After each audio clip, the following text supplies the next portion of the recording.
The town that sleeps at sundown. Deep in the heart of western Nigeria, nestled between rolling hills and thick forests, lay the town of Aremu.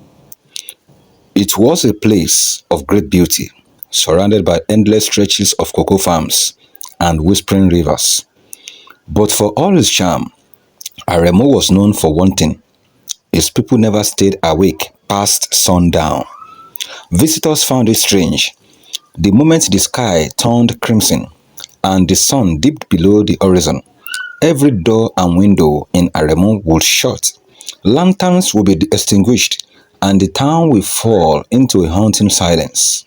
No laughter, no whispers, not even the distant cries of a night bird. Travelers who passed through the town at night always spoke of an airy presence in the darkness, an unseen force that seems to breathe through the narrow streets. Some claimed to hear footsteps where no one walked, while others swore they felt cold fingers brushing against their skin. Yet, the people of Aremu never spoke of it. When asked, they would only smile and say, "It has always been this way." The forbidden tale. Oba Adegoke, the aged king of Aremu, ruled with wisdom and fairness. But even he, the custodian of the town's history, refused to speak about the mystery of the sundown slumber. Only the guards, the ancient storytellers, whispered of the legends in hushed voices of a time long ago when Aremu was different, when the night was alive with music and laughter. The story went that many years ago, Aremu had been home to a great hunter named Olakunle. Brave and fearless, he was the only man who dared venture into the forbidden Ajalu forest, a dense wilderness just beyond the town's border. The elders often warned the people never to enter the forest after dusk, for it was said to be the dwelling place of the Ajalorun, the spirits who walk between the worlds of living and the dead. But Olakunle was a man who feared nothing. One evening, on the eve of the great New Yam festival, he set out to hunt in the forest, determined to return with the biggest kill to impress the king. The sun dipped lower, but Olakunle pressed on, chasing an antelope deep into the shadows of Ajalu forest. That was the last time anyone saw him alive. When the town woke up the next morning, Olakunle's body was found at the town square, but he was not whole. His skin had turned ashen gray. His eyes were wide open, filled with a terror so profound that even the bravest warriors refused to look at him for too long. His lips were parted as if he had been screaming, but no sound had come. It was then that the elders knew Olakunle had angered the Ajaloran.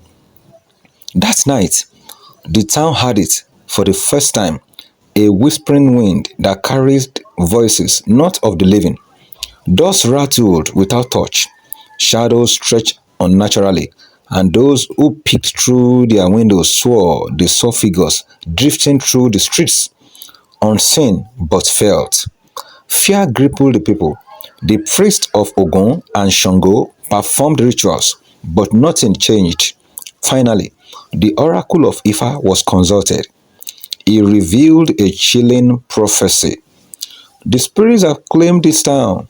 They walk with the night. To defy them is to invite death. If you value your lives, let darkness find you asleep. And so, from that day onward, the people of Aremu obeyed. As soon as the sun began to set, they locked themselves indoors, extinguished their fires, and lay in silence, hoping the spirits would pass them by. A stranger in the night. For generations, the tradition continued. No one dared break it. That was until a young man named Tade arrived in Aremu. Tade was a traveler from Ibadan, a scholar who studied folklore and legends. When he heard of Aremu's strange custom, he was fascinated. A town that sleeps at sundown? He had to see it for himself. The townspeople warned him Even the king himself urged him to respect their way of life. But Tade was a man of reason, not superstition. He believed that the tale of Olakunle to be just that, a tale. So, on his first night in Aremu, while the town retreated into silence, Tade stayed awake. At first, nothing happened. He sat by his window, writing his journal, listening to the distant hoofs of an owl. He smirked to himself. These people are afraid of shadows, he thought. Then the wind changed. A slow, creeping chill spread through the air. The oil on his table flickered violently before dying out completely. The silence became deafening, thick like the weight of unseen eyes. Then he heard a whisper, soft at first, almost like the rustling of leaves, then clearer, closer. Tade, it, his blood turned to ice. He turned sharply, but he was alone. Yet, the voice was unmistakable. It was his mother's voice. Tade, the voice called again, gentle, beckoning. His hands trembled. His mother had died 2 years ago. Slowly, he reached for the door, but just as his fingers touched the handle, a gust of wind burst through the room, and in that moment, he saw them, shadows, tall and shifting, figures with hollow eyes and gaping mouths. Tade screamed. The morning after, at dawn, the town awoke as usual. The sun bathed Aremu in warm golden lights. But when the people stepped outside, they found Tade's body on the ground. His skin was ashen. His eyes were wide open, filled with unspeakable terror. His lips were parted in a silent scream. No one spoke. The king simply sighed and gave the order. By midday, Tade's body was buried without ceremony, without a word. The town returned to its routine, as if it had never existed. And when the people of Aremu when the sun began to set, the people of Aremu, as they had always done, shut their doors, extinguished their fires, and surrendered to sleep. For the spirits of the night still walk among them. The death of Tade was a warning, but not everyone heeded it. In the days that followed, whispers spread across Aremu. Some said the spirits had grown restless, that their hunger was deepening. Others believed that Tade had been a fool who deserved his fate. But there was one person who did not see Tade as just another cautionary tale. His younger sister, Adoni. She arrived in Aremu 3 days after his burial, a lone traveler with eyes that burned with grief and quiet fury. Unlike her brother, Adoni was not a skeptic.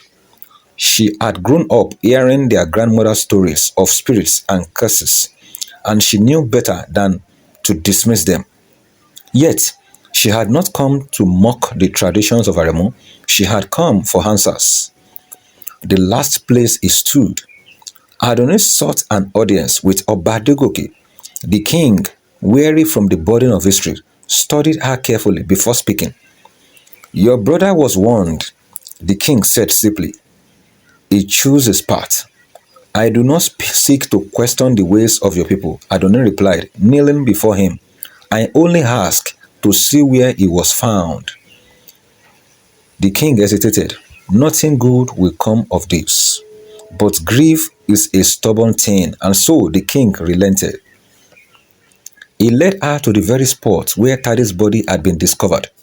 The earth was undisturbed, as if it had never cradled the weight of a lifeless man. The villagers averted their gazes, unwilling to linger. Adoni knelt, pressing her palm against the soil. It was cold, unnaturally so. A sharp chill crawled up her arm. That night she had a dream. She saw Tade standing in a sea of darkness, his face twisted in fear. Shadows coiled around him like mist. His lips moved, but no sound came. Then A single voice echoed from the void. She is coming. Adonai woke up with a start, drenched in sweat. The woman in the shadows. The next morning, she sought out the oldest girls in the town, Baba Ifakemi. The old man, wrapped in a faded agbada, sat before a shrine, eyes clouded with age, but sharp with wisdom. When Adonai told him of her dream, he listened without interrupting. Then he sighed deeply. The spirits of this land are ancient, Baba Ifakemi said. There is one among them who does not rest. Adonai leaned forward. Who is she? He hesitated before answering. Her name was Morenikeji. Long ago, before Aremu became a town of fear, Morenikeji was a priestess of the river goddess Yemoja. She was a healer, a woman of great power. But jealousy and greed turned the hearts of men against her. They accused her of witchcraft, of bringing sickness to the land. One fateful night, as the sun bled into the horizon, the men of Aremu dragged her to the edge of Ajalu forest. They brought her, cursed her, and left her for the spirits to claim. But Morenikeji did not die. The spirits did not take her soul. They made her one of them. And from that night forward, she walked the town in darkness, seeking vengeance. Adonai's blood ran cold. She calls to you, Baba Ifakemi murmured, just as she calls to your brother. The choice. That evening, as the town prepared for its ritual, slumber, Adonai faced his decision. She could leave, abandon her brother's fate to misery, or she could do what no one else had dared, face the spirit of Morenikeji. She chose the latter. As the last rays of sunlight faded, Adonai stood at the center of the town square, lantern in her hand. The wind shifted, thick with whispers. And then she heard it, a voice. Adonai. She turned, and the shadows moved. To be continued. Watch out for part 2.